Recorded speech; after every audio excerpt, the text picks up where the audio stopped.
Good morning students. आज हम chapter start करने जा रहे हैं general principles and processes of isolation of elements, means chapter 6। Okay, तो इसको हम बेसिकली मेटलर्जी के अंडर लेते हैं। और मेटलर्जी क्या होती है? The process of extracting metals from ores is called metallurgy. बोलता हूं कि मेटल के ओर से मेटल को एक्सट्रैक्ट करना, that is called metallurgy. Okay, तो अब हमें मेटल एक्सट्रैक्ट करना है। ओके, तो अब हमें यह पता होना चाहिए कि जिस एलिमेंट को या मेटल को मैं एक्सट्रैक्ट करना चाहता हूं वो किस फॉर्म में एग्जिस्ट करता है। ओके, तो वो टू टाइप की फॉर्म्स में एग्जिस्ट करता है। First is native state, second is combined state. Okay, तो नेटिव स्टेट क्या होता है? Elements which are not attacked by moisture, oxygen and carbon dioxide of the air occur in the native state. Okay, जैसे मैं बात कर लेता हूं गोल्ड, प्लेटिनम, कार्बन। ओके, तो ये जो एलिमेंट्स होते हैं ये एटमॉस्फेयर की ऑक्सीजन से, मॉइस्चर से, इनसे रिएक्ट नहीं करते हैं। नोबल गैसेस हो गई आपकी। ओके, तो वो क्या है? नेटिव स्टेट के अंदर है। ओके, और जो आसानी से अटैक करवा देते हैं अपने ऊपर, जैसे आयरन हो गया। आयरन आपको रस्ट की फॉर्म में मिलता है, Fe2O3 XH2 आपको पता है। एल्यूमिनियम Al2O3 की फॉर्म मिलता है, ऑक्साइड्स की फॉर्म मिलते हैं मोस्टली।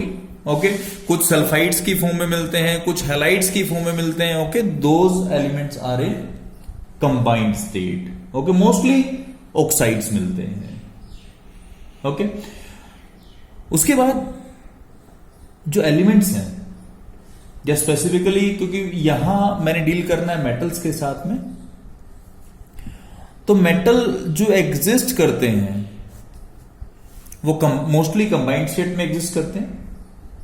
ओके, और जिस फॉर्म में एग्जिस्ट करते हैं या वो मटेरियल जिसके अंदर मेटल एग्जिस्ट करता है उनको बोलते हैं minerals. The naturally occurring chemical substance in form of which metal occurs in the earth crust along with impurities is called mineral. Okay, तो चाहे थोड़ा अमाउंट हो या ज्यादा अमाउंट हो उससे कोई फर्क नहीं पड़ता। अगर किसी भी रोकी मटेरियल, सैंड, ओके, या अर्थ के पार्ट के अंदर अगर कोई मेटल किसी चीज के अंदर एग्जिस्ट करता है उसको मैं क्या बोलता हूं? मिनरल। ओके, चाहे 1% हो चाहे वो 100% हो, उससे कोई फर्क नहीं पड़ता। ओके, और इन्हीं में से, इन्हीं मिनरल्स में से ऐसे सब्सटेंस जिनके अंदर मेटल काफी क्वांटिटी में एग्जिस्ट करता है। ओके, और जिनसे मेटल को एक्सट्रैक्ट करना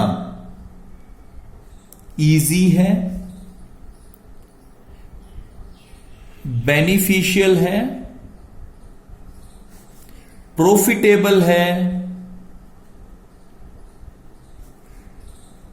उनको बोलता हूं मैं मेटालिक ओर। ओके, तो इट मींस मैं जिस भी सब्सटेंस से मेटल निकालूंगा, क्योंकि खुद का अगर मेटल निकालने की कोशिश करूंगा तो डेफिनेटली मैं ये चाहूंगा कि मेरे को प्रॉफिटेबली निकले, वो इजीली निकले। ओके, तो मैं जब भी ट्राई करूंगा तो किससे ट्राई करूंगा? ओर से ट्राई करूंगा। मींस मिनरल्स की वो फॉर्म जिसके अंदर ज्यादा मेटल प्रेजेंट हो, बेनिफिशियल तरीके से निकले, प्रॉफिटेबली निकले, उसको मैं क्या बोलता हूं? ओर। ओके, तो डेफिनेशन क्या हुई? The mineral from which the metal is conveniently and economically extracted is called ore. और एक चीज जो ध्यान में रखने वाली बात है, all ore are minerals but all minerals are not ores. Okay, तो एल्यूमिनियम की अगर ओर्स की बात करता हूं मैं, एल्यूमिनियम का ओर आपको पता है क्या होता है? बॉक्साइट। आयरन का हो जाता है मैग्नेटाइट।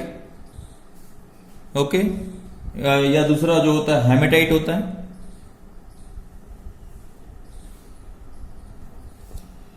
कॉपर का आपके पास कॉपर पायराइट हो जाता है।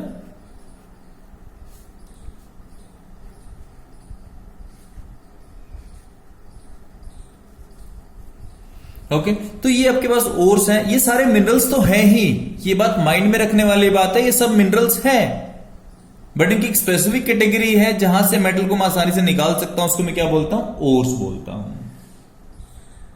ओके, तो ये आपके पास है किस फॉर्म में आपका मेटल एग्जिस्ट करता है। ओके, अब जो आगे बात मैं करने वाला हूं वो बात करने वाला हूं मेटलर्जी, जो स्टार्टिंग में डिस्कस किया, the process of extracting metals from their ores is called metallurgy. Okay, इसके बहुत सारे प्रोसेस होते हैं, जैसे फर्स्ट, क्योंकि इनको वन बाय वन हम डिस्कस करेंगे, क्रशिंग एंड ग्राइंडिंग या पल्वराइजेशन बोल सकता हूं इसको मैं, ऑफ ओर। ये माइंड में रखना है, अगर प्रॉफिटेबली हमें मेटल निकालना है तो हम हमेशा ओर से डील करेंगे, मिनरल की कैटेगरी ओर से।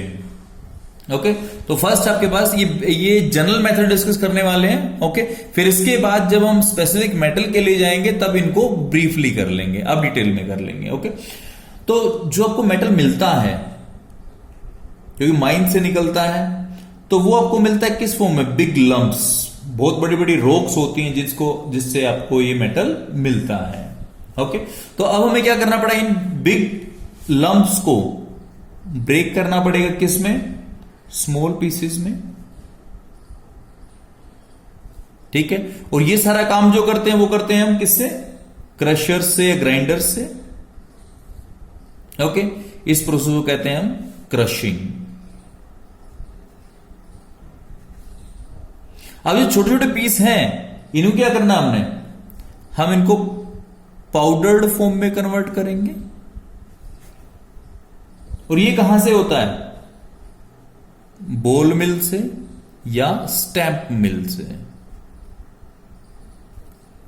बॉल मिल की अगर बात करता हूं मैं, तो बॉल मिल आपने देखा होगा कि जो आपके घर के आसपास लेंटर डालने वाली मशीन आती है, जो घरों के ऊपर छत डालते हैं, लेंटर बोलते हैं इसको। ओके, वो डालने के लिए जब आते हैं तो वैसा ही एक कंटेनर होता है जिसके अंदर छेद होता है। ओके, और इसके अंदर जो आपके पास है उसके अंदर हम मेटल की बॉल्स डाल देते हैं। ओके, फिर इसके अंदर क्या करते हैं? इसके अंदर क्या होता है? इसके अंदर चारों तरफ गोज लगी होती है, छलनी लगी होती है। जिस तरह मेटल टूटता रहता है वो मतलब फाइन पाउडर की फॉर्म में बाहर गिरता रहता है। ओके, फिर हम क्या करेंगे? और डाल देंगे, जो आपके पास स्मॉल पीसेस हैं और डाल देंगे। उससे क्या होगा? बार बार बाहर जो आपको वो पाउडर मिलता रहेगा, जिसको हम बेल्ट्स की हेल्प से अपनी प्रोसेसिंग यूनिट के लिए ले जा सकते हैं। ओके, तो ये हो गया। सेकंड आपका स्टैंप मिल। स्टैंप मिल क्या होती है कि जो स्टैंप सुनी होगी आपने, स्टैंप कैसे करते हैं? स्टैंप को उठा के और ऐसे ऐसे रखते हैं स्टैंप को, मींस वो हैमर मिल टाइप होती है। तो एक बहुत बड़ा राउंड एक वॉल से बना देते हैं। ओके, और उसके एक साइड जो है इन होता है और एक साइड आउट गेट होता है, एग्जिट गेट होता है। ओके, तो यहां से हम क्या करते हैं? पहले जो स्मॉल पीसेस हैं उनको हम इसके अंदर फिल कर देते हैं और दोनों गेट्स को बंद कर देते हैं। ओके, अब ऊपर से क्या होता है कि ऊपर से एक स्टैंप टाइप हैमर जो है, हैमर ऊपर से आता है और उनको स्ट्राइक करता है। ओके, इस तरह से। ओके, हैमर जब इतना बड़ा हैमर होगा तो क्या होगा? अंदर जितना पार्ट होगा और काफी हैवी होता है हैमर ये, तो इसके अंदर क्या होगा? धीरे धीरे पाउडर बन जाएगा और पाउडर को हम फिर बाहर छान के निकाल लेते हैं। This process is called pulverisation.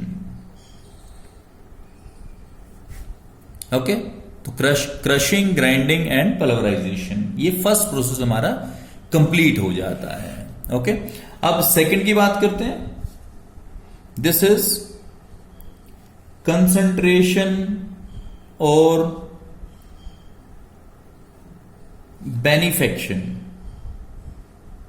Of ore. इसको हम ओर ड्रेसिंग भी कहते हैं। भी ओर जो हमारा है उसको ड्रेस कर दो, मीन्स कंपेरेटिवली बेटर फॉर्म में ले आओ। ओके, तो इसके लिए हम अलग अलग प्रोसेस यूज करते हैं। ओके, तो एक चीज ध्यान रखना है कि जो भी आपकी इंप्योरिटी है, मैं उसको बोलता हूं गैंग और मैट्रिक्स। ओके, जो जितनी भी इंप्योरिटीज हैं, मीन्स मेटल के अलावा जो भी चीज है वो सारी की सारी इंप्योरिटीज हैं। और कंसंट्रेशन में क्या या बेनिफिशिएशन में क्या करते हैं? रिमूवल ऑफ अनवांटेड अर्दी का मतलब अर्थ से सिलिशियस, सिलिका वाली इंप्योरिटीज, गैंग और मैट्रिक्स को बोलते हैं। From the ore is called ore dressing और कंसंट्रेशन ऑफ ओर। ओके, और इस पूरे प्रोसेस को कहते हैं बेनिफेक्शन। कैसे कैसे करते हैं वो डिफरेंट प्रोसेस की बात कर लेता हूं मैं।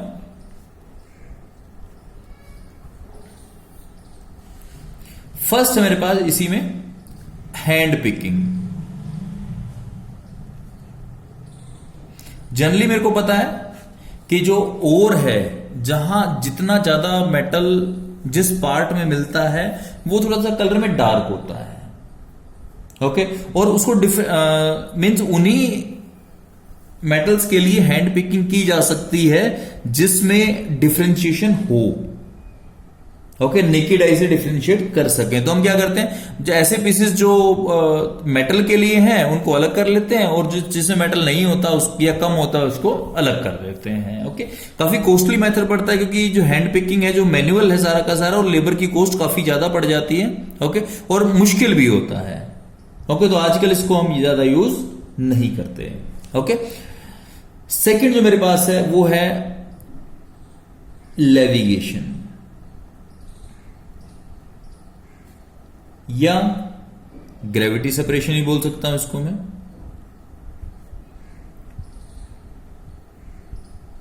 या फिर इसको मैं हाइड्रोलिक वॉशिंग भी बोल सकता हूं। एक ही टाइप से करते हैं इनको। ग्रेविटी सेपरेशन का मतलब वेट के बेस के ऊपर, मास के बेस के ऊपर। ओके, और हाइड्रोलिक वॉशिंग अगर यही मास के बेस के ऊपर सेपरेशन वाटर से की जाए, वाटर की हेल्प से, तो हम उसे क्या बोलते हैं? हाइड्रोलिक वॉशिंग बोल देते हैं।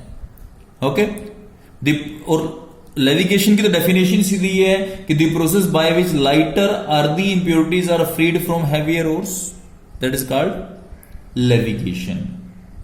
ओके, इसमें क्या करते हैं कि जो ओर है हमारा, ओर को हम क्या करते हैं? एजिटेट करते हैं, हिलाते हैं, मीन्स उसको स्टर करते हैं एक तरह से।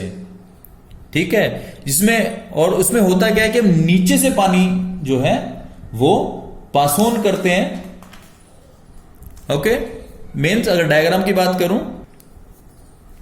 तो मैं देख पा रहा हूं कि सबसे ऊपर क्या है? होपर है एक, जो चक्की में ऊपर देखते हैं, अब जब हम गेहूं डालते हैं उस तरफ, वहां हमने क्या ओर डाला हुआ है। ओके, और वो कंट्रोल्ड है। ओके, मीन्स लॉक है बीच में।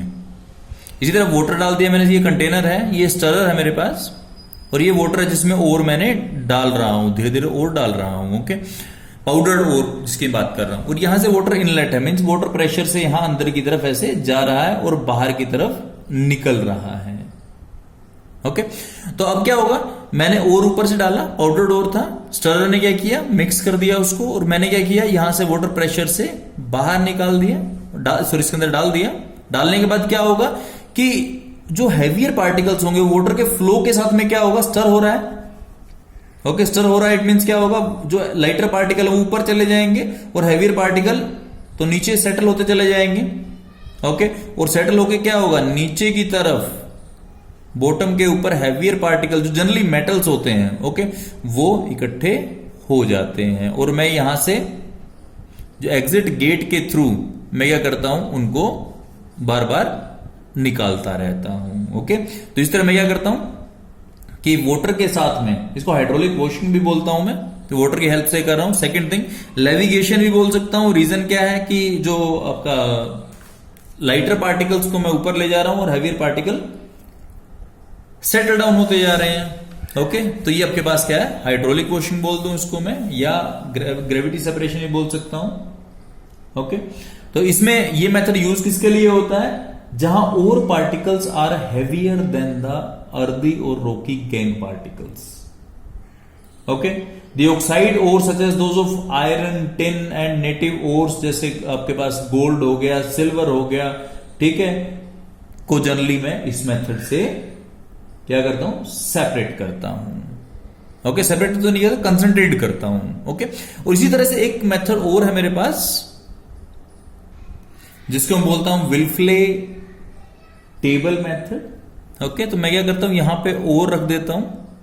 ओके, और यहां से गिरता रहेगा, यहां से वाटर आता रहेगा। ओके, इस फ्लो के कारण क्या होगा, पाउडर्ड ओर जो है वो नीचे की तरफ फ्लो करता रहेगा।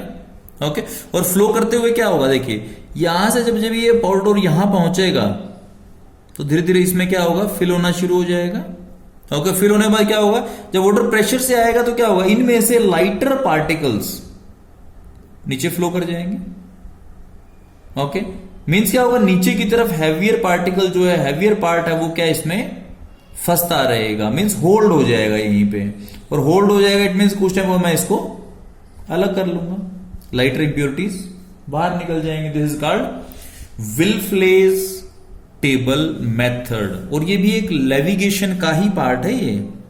ओके, ग्रेविटी सेपरेशन का ही पार्ट है ये, वो हाइड्रोलिक वॉशिंग का ही पार्ट है।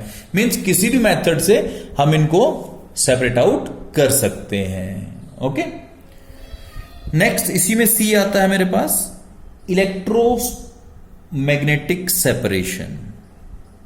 Electromagnetic separation. ओके, इसके लिए मैं ये डायग्राम लेता हूं जिसमें क्या है, आपको यहां से दो पुलीज लगाई हुई हैं जिसमें एंटी क्लॉकवाइज डायरेक्शन में एक बेल्ट रोटेट कर रही है। ओके, ये होपर है मेरे पास, जिसे मैंने क्या किया, फाइनली पाउडर्ड ओर रख दिया है। ये धीरे धीरे करके इस बेल्ट पे गिर रहा है, और बेल्ट क्या कर रही है, इसको कैरी कर रही है राइट टू लेफ्ट। ओके, तो ये पता मेरे को मैग्नेट है, जो ये पुली है दिस इज इलेक्ट्रोमैग्नेट। ओके, तो यहां से क्या होगा, जिस तरह से जो मेरा मैग्नेटिक पार्ट होगा वो चिपक के निकलेगा, क्योंकि चिपक जाएगा वो, क्योंकि मैग्नेट है ये। ओके, तो वो क्या होगा, वो स्टिक करके इधर की तरफ आएगा। ओके, स्टिक करके इस तरफ गिरेगा। ओके, और जो नॉन मैग्नेटिक पार्ट है वो क्या होगा, वो तो अपने इनर्शिया में ही चलेगा। लो ऑफ इनर्शिया के कारण क्या होगा, मोमेंट ऑफ इनर्शिया के कारण क्या होगा, वो सीधा आगे की तरफ गिरेगा फ्लो में ही। ओके, तो इस तरह क्या होगा कि एक या दो बार अगर मैं इसको मैग्नेटिक पार्टिकल्स को एक या दो बार पास ऑन कर लेता हूं तो लगभग सारी की सारी नॉन मैग्नेटिक इंप्योरिटी वहां से बाहर निकल जाती है। ओके, तो इस तरह से मैं क्या कर सकता हूं, जो आयरन के ओर्स हैं बेसिकली मैग्नेटाइट हो गया आपका, ओके, या पायरोलिसाइट हो गया, ओर ऑफ मैग्नीज, क्रोमाइट ओर हो गया आपका। ओके, मैं उनको क्या कर सकता हूं, इस मेथड से सेपरेट कर सकता हूं, किससे, नॉन मैग्नेटिक इंप्योरिटीज जो कि सिलिका इंप्योरिटीज हैं। ओके, नेक्स्ट मेथड हमारे पास आता है इसी में, इलेक्ट्रोस्टैटिक सेपरेशन।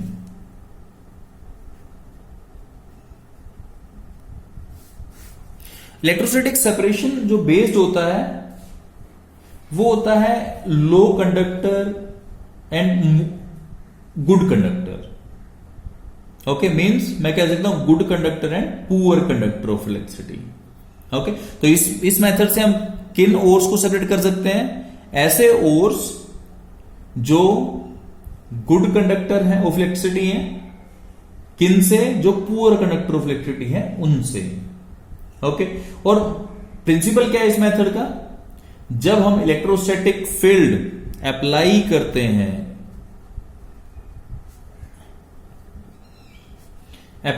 हैं तो ऐसे पार्टिकल्स जो इलेक्ट्रिसिटी के गुड कंडक्टर हैं वो इलेक्ट्रिकली चार्ज हो जाते हैं। ओके, जो गुड कंडक्टर है वो चार्ज हो जाएंगे। ओके, और ये अगर चार्ज होंगे तो ये तो पॉजिटिव चार्ज होगा, नेगेटिव चार्ज होगा। ओके, और तो पॉजिटिव और नेगेटिव चार्ज होगा, तो अगर इनके ऊपर इलेक्ट्रोड्स हम क्या करें, अप्लाई करें, इलेक्ट्रिक फील्ड अप्लाई करें, तो पॉजिटिव जो होगा वो नेगेटिव की तरफ मूव करेगा, नेगेटिव पॉजिटिव की तरफ मूव करेगा। या मैं ये कह सकता हूं पॉजिटिव पॉजिटिव को रिपेल करेगा और नेगेटिव नेगेटिव को रिपेल करेगा। ओके, और जनरली जो कि लेड सल्फाइड, जिंक सल्फाइड, ये और हैं, जनरली इकट्ठे एग्जिस्ट करते हैं। ओके, इससे पहले क्या करते हैं, इनको पाउडर फॉर्म में कन्वर्ट किया जाता है और फिर एक रोलर पे डाल दिया जाता है। ओके, और वो रोलर क्या करता है, इलेक्ट्रोस्टैटिक फील्ड से सब्जेक्ट कर देते हैं, उसको डाल देते हैं। ओके, तो लेड सल्फाइड जो है this is a good conductor, immediately charge हो जाता है। और क्या होता है कि जो रोलर आपके पास इलेक्ट्रोस्टैटिक रोलर है, ओके, उससे उसको दूर फेंक दिया जाता है। ओके, और जिंक सल्फाइड क्या है, this is a bad conductor, और क्या होगा, ये चार्ज ही नहीं होगा, तो ये वर्टिकली नॉर्मली फॉल करता है। ओके, इसके बाद नेक्स्ट जो हमारे पास है वो है फ्रोथ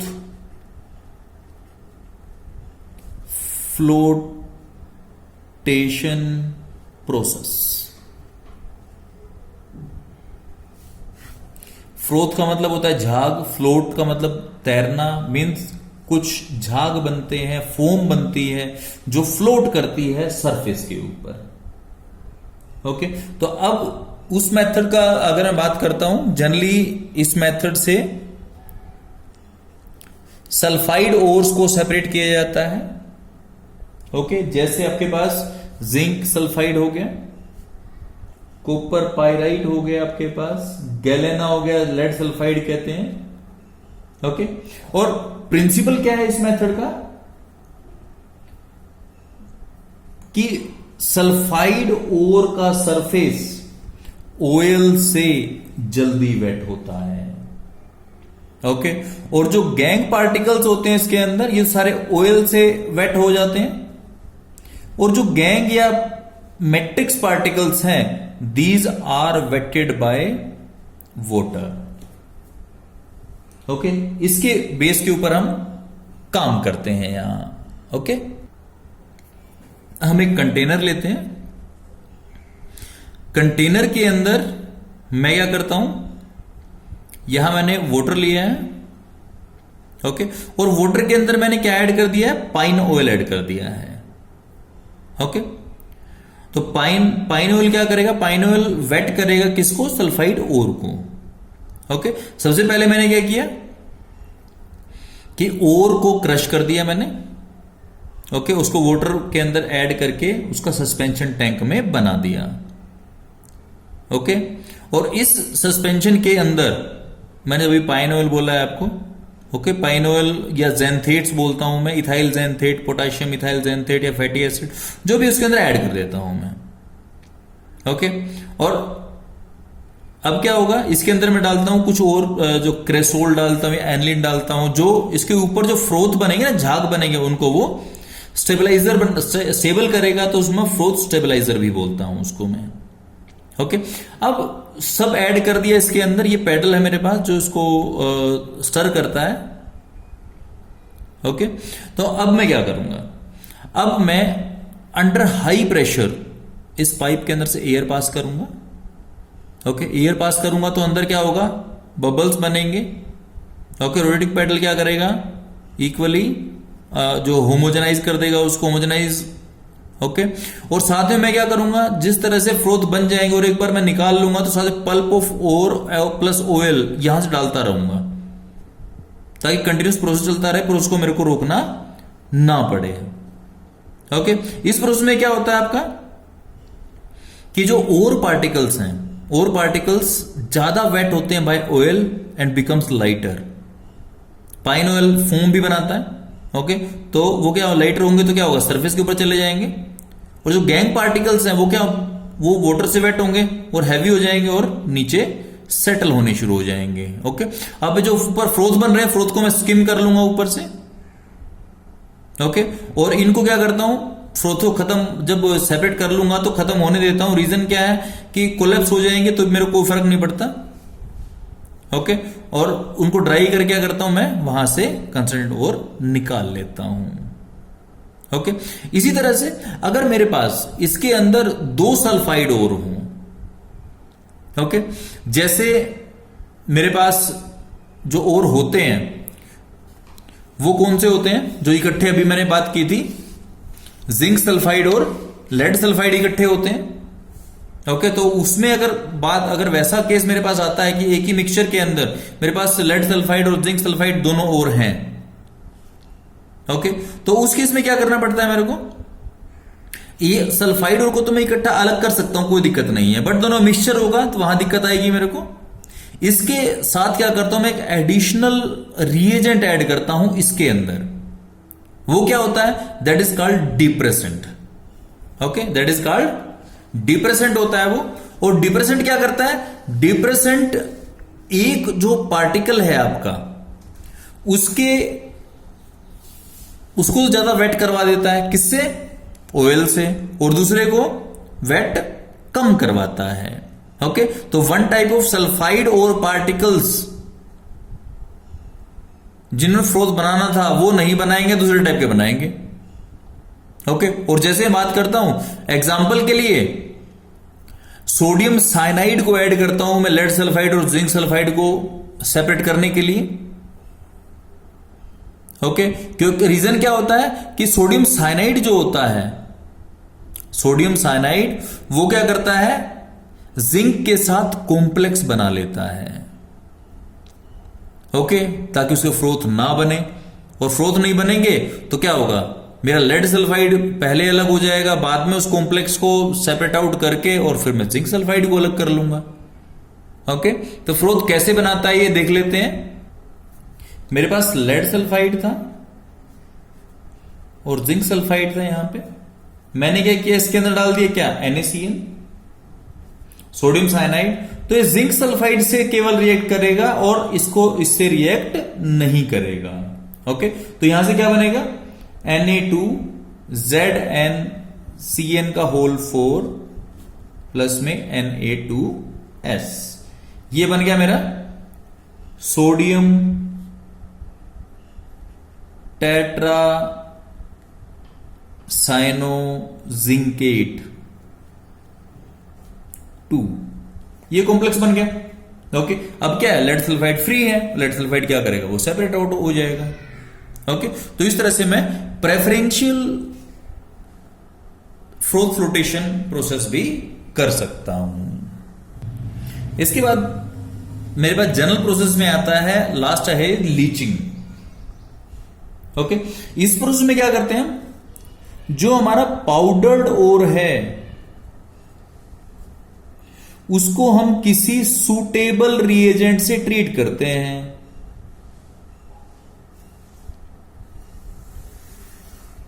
और सूटेबल रिएजेंट से ट्रीट करने के बाद जैसे एसिड हो गया, बेस हो गया, जैसा जो भी सूटेबल होगा, ओके, तो वो क्या करता है, वो जो ओर है, ओर को सोल्यूबलाइज कर लेता है, सोल्यूबल ओर बन जाता है और इनसोल्यूबल इंप्योरिटीज रह जाती हैं। ओके, सोल्यूबल और सोल्यूबल हो गया, इनसोल्यूबल इंप्योरिटीज हो गया। अब क्या करेंगे, इसको हम फिल्टर कर लेंगे। तो फिल्टर करेंगे तो सोल्यूबल और, क्योंकि मेरे को और वाला पार्ट ही चाहिए। ओके, तो जो और है, और शुड बी एज फिल्ट्रेट, और रेजिड्यू होगा, ये पार्ट किस में जाएगा, रेजिड्यू में चला जाएगा। ओके, अब जो फिल्ट्रेट है मींस क्या है, मैंने काफी हद तक इंप्योरिटीज को इससे कम कर दिया है। ओके, इसी में मैं क्या करता हूं, पहला एग्जांपल लेता हूं लीचिंग ऑफ बॉक्साइट, क्योंकि बॉक्साइट मेरे कंट्री में काफी ज्यादा मिलता है। एल्यूमिना बोलता हूं जिसको मैं, एल्यूमिना तो प्योर को बोलता हूं। ओके, तो इसमें जो प्योर एल्यूमिना ले सकते हो आप, वो किससे ले सकते हो, बेयर्स प्रोसेस से।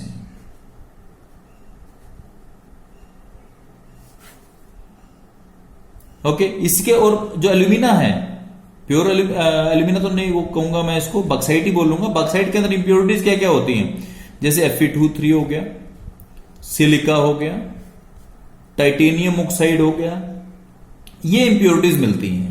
ओके, अब क्या करता हूं, जो पाउडर्ड ओर है मेरा इस प्रोसेस के अंदर, पाउडर्ड ओर है, उसको क्या करता हूं मैं, ट्रीट करता हूं 45% सोल्यूशन ऑफ NaOH से। ओके, टेम्परेचर जो होता है मेरे पास वो होता है 473 to 523 केल्विन।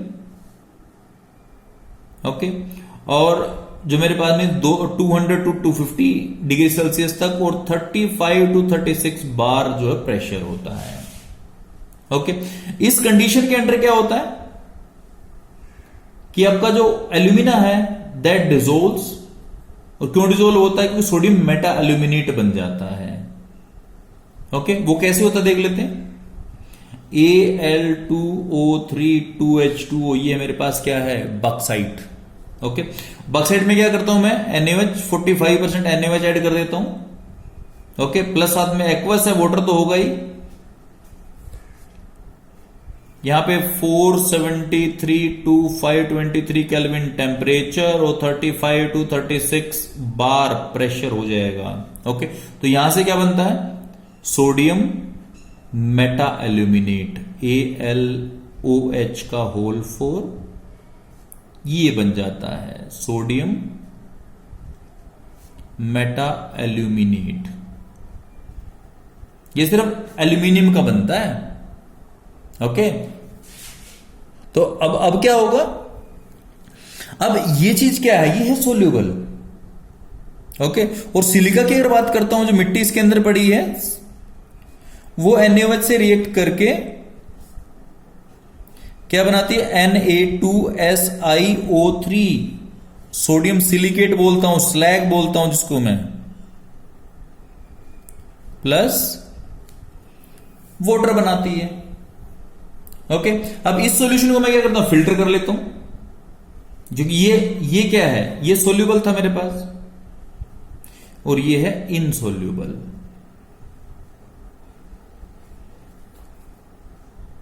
अब क्या करूंगा, इसको फिल्टर कर लूंगा, कूल कर लूंगा। ओके, और इसकी पीएच को मैं एडजस्ट कर देता हूं बाय पासिंग CO2। ओके, जिससे क्या होगा, एल्यूमिनियम हाइड्रोक्साइड प्रेसिपिटेट हो जाएगा। ओके, अब क्या करता हूं, ये मेरे पास सोडियम मेटा एल्यूमिनेट अलग हो गया। अब सोडियम मेटा एल्यूमिनेट NaAlOH का होल 4। ओके, इसके अंदर से मैं क्या करता हूं, पास कर देता हूं CO2 को, और CO2 पास करते क्या होगा, Al2O3XH2O प्लस 2NaHCO3। ओके, तो काफी हद तक जब फिल्ट्रेशन किया मैंने, या यहां बीच में फिल्ट्रेशन करूंगा, फिल्ट्रेशन से क्या होगा, मैक्सिमम इंप्योरिटीज जो है वो आपकी बाहर निकल जाएंगी, और दोबारा मेरा सोडियम मेटा एल्यूमिनेट है वो किस में कन्वर्ट हो जाएगा, एल्यूमिना के अंदर। ओके, एल्यूमिना नहीं मीन्स एल्यूमिनियम ऑक्साइड के अंदर। ओके, अब इसको हीट कर दूंगा मैं, Al2O3XH2, इसको अगर हीट कर दूंगा तो वाटर ऑफ हाइड्रेशन जो है वो साथ में क्या है, वो निकल जाएगी, Al2O3 अलग हो जाएगा और XH2O अलग हो जाएगा। ये मेरे पास क्या है, एल्यूमिना। ओके, तो मैं इस तरह से अपना काम लीचिंग से कर सकता हूं। ओके, ये मेरे पास किसका लीचिंग था, बॉक्साइट के लिए। ओके, अब मैं इसके साथ ही बात करने जा रहा हूं किसकी लीचिंग के लिए, अब मैं कर रहा हूं सिल्वर और गोल्ड की लीचिंग। ओके, अब सिल्वर को हम क्या करते हैं, सिल्वर को हम ट्रीट करते हैं सोडियम या पोटाशियम साइनाइड के 0.5% डाइल्यूट सॉल्यूशन से। ओके, और साथ में करंट ऑफ एयर उसके अंदर से पास करते हैं। ओके, जिससे क्या होता है, जो सिल्वर होगा या गोल्ड होगा, ओके, गोल्ड भी करेंगे, वो क्या ऑक्सीडाइज हो जाएगा। ओके, और ऑक्सीडाइज वो क्या करेगा, वो बनाएगा सोडियम डाइसाइनो अर्जेंटेट 1। ओके। और इसके बाद मैं इसके अंदर सिल्वर ग्लांस भी यूज कर सकता हूं। ओके, वो क्या करता है कि जो सोडियम साइनाइड है उसको भी वो क्या करता है, वो सोल्यूबल कॉम्प्लेक्स सोडियम डाइसाइनो अर्जेंटेट में कन्वर्ट कर देता है। ओके, और ये रिएक्शन रिवर्सिबल होती है। ओके, इसी तरह से मैं गोल्ड के लिए बात कर सकता हूं। ओके, गोल्ड में भी रिएक्शन इसी टाइप की होती है, H2O प्लस O2। उसी तरह से एक सोल्यूबल कॉम्प्लेक्स जो है वो बन जाता है पोटाशियम डाइसाइनो ओरेट 1। ये भी सोल्यूबल कॉम्प्लेक्स है जिसको हम फिल्टर करके इंप्योरिटीज से अलग कर सकता हूं। ओके, तो ये आपके पास है बेसिक प्रोसेसेस। इसके बाद हमारे पास आता है कि जो क्रूड कंसंट्रेटेड ओर जो बन चुका है हमारा, उससे मैं क्या चाहता हूं, उससे मैं निकालना चाहता हूं जो मेटल का ऑक्साइड या और ज्यादा इसको प्योरीफाई करना चाहता हूं। ओके, तो उसके लिए जो है मैं नेक्स्ट प्रोसेस पे आता हूं। उसके अंदर क्या है मेरे पास, अगर देखो यहां तक मेरे पास मैक्सिमम इंप्योरिटीज निकल चुकी हैं। अब मैं जो नेक्स्ट प्रोसेस है वो आता है, अब मेरे को इसी जो कंसंट्रेटेड ओर है इसको मैंने क्या करना है, पहले conversion of ore into metal oxides. भाई मैंने पहले मेटल ऑक्साइड में कन्वर्ट कर लेना है इसी को। ओके, और जब मेटल ऑक्साइड में कन्वर्ट हो जाएगा उसके बाद क्या करूंगा, उस मेटल ऑक्साइड को रिडक्शन कर दूंगा उसका मैं, जिससे मेरे को, क्योंकि मेरे को पता है मेटल ऑक्साइड के रिडक्शन से मेरे को मेटल मिलता है। ओके, और इसको मैं जो करने वाला हूं वो नेक्स्ट लेक्चर में करने वाला हूं। Okay, and have a nice day.